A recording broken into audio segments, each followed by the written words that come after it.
Assalamualaikum warahmatullahi wabarakatuh. Alhamdulillah, segala puji bagi Allah yang telah memberikan kita kenikmatan, yaitu nikmat iman dan Islam. Sebelum itu, saya akan meringkas materi dari pertemuan 1 sampai 10, yang dimana pada kesempatan kali ini saya akan memaparkan ahamiyatu ma'rifatullah atau urgensi mengenal Allah Ta'ala. Mengetahui, mengenal, dan mempelajari tentang Allah Ta'ala tentu saja sangat penting bagi kita.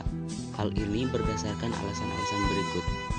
Pertama, karena Allah adalah Sang Pencipta dan Rabbul Alamin. Yang kedua, pemahaman dan pengetahuan kita tentang Allah Ta'ala harus didukung dengan dalil-dalil yang kuat. Di antaranya dalil nakli, dalil akli, dan dalil fitri. Yang ketiga, karena ma'rifatullah, mengetahui, mengenal, dan mempelajari tentang Allah Ta'ala akan menumbuhkan asimar atau buah, hasil, pengaruh di dalam jiwa, yakni raf'ul imani wa taqwa, yang artinya meningkatkan iman dan takwa.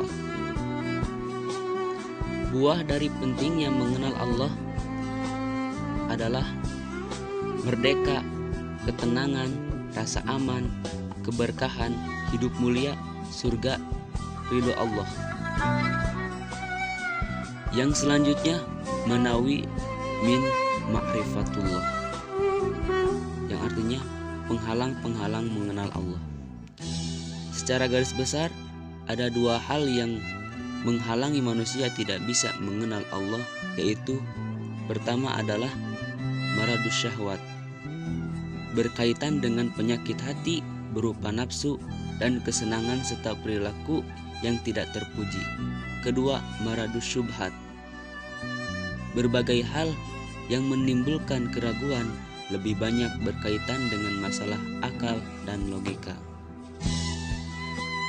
Adapun bagian poin dari maradus syahwat, yang pertama al-fisku, kefasikan, sebagaimana firman Allah dalam Quran surah Al-Hasr ayat 19. Yang kedua al-kibru, kesombongan. Dan yang ketiga az-zulmu atau kezoliman. Yang keempat al-kizbu atau kedustaan. Yang kelima kasratul ma'asi, yang artinya banyak melaksanakan atau melakukan perbuatan maksiat. Dalam poin kedua, yaitu maradu as-subhah. Yang pertama al-jahlu, kejahilan atau kebodohan. Yang kedua al-irtiyab, yang artinya keraguan-raguan. Hal ini disebabkan karena sedikitnya ilmu dan makrifah atau pemahaman. Yang ketiga al-inkhiraf, yang artinya penyimpanan. Dan yang keempat al-kizbu atau kedustaan. Dan yang kelima al-ghaflah, kelalaian. Selanjutnya al-adillah ala wujudillah, artinya bukti keberadaan Allah. Eksistensi Allah, keberadaan Allah, Tuhan yang telah menciptakan dan memelihara alam semesta dengan kekuasaan dan kasih sayangnya adalah hal yang tak terbantahkan. Eksistensi Allah Ta'ala ditunjukkan oleh beberapa dalil berikut ini. Yang pertama ad-dalilul fitri atau dalil fitrah. Yang kedua ad-dalilul hissi, yang artinya dalil yang dapat diindra. Yang ketiga ad-dalilul akli, yaitu dalil yang dapat oleh akal. Yang keempat ad-dalilul nakli, yaitu dalil nas. Yang kelima ad-dalilut tarikah, yang artinya dalil sejarah. Yang selanjutnya yaitu tauhidullah atau mengesahkan Allah.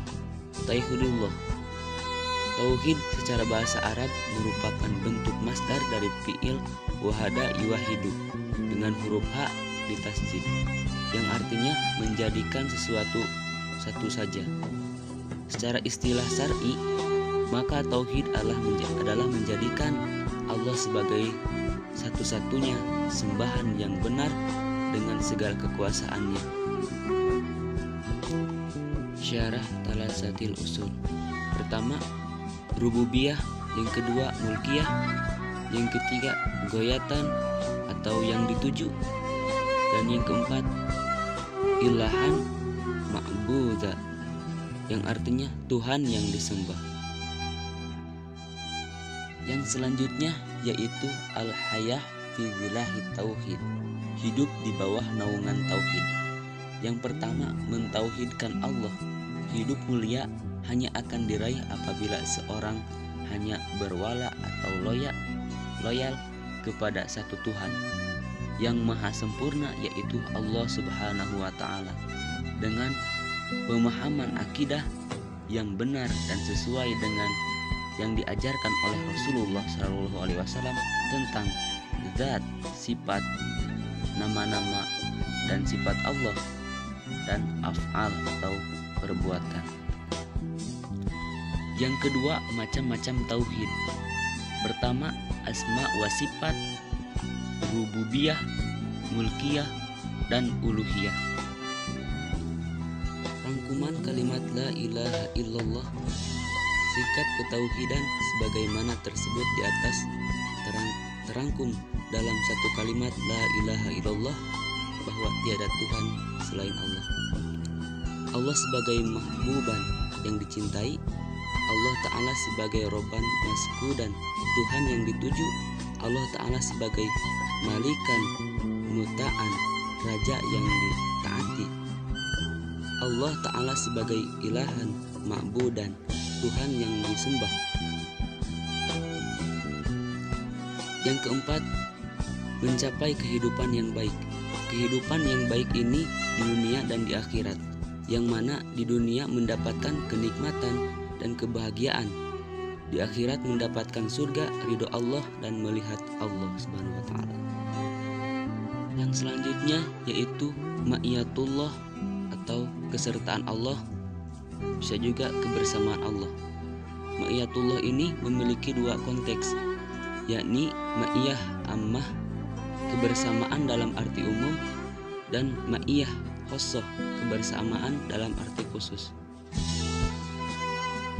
Yang pertama, ma'iyah ammah.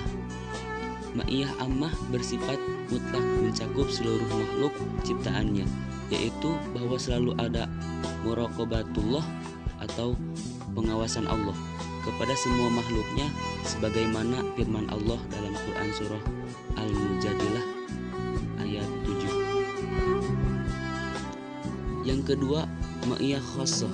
Ma'iyah khosoh artinya kebersamaan Allah dalam arti khusus, bersifat muqayyad, terbatas dan khusus, mencakup orang-orang yang beriman dan beramal soleh saja.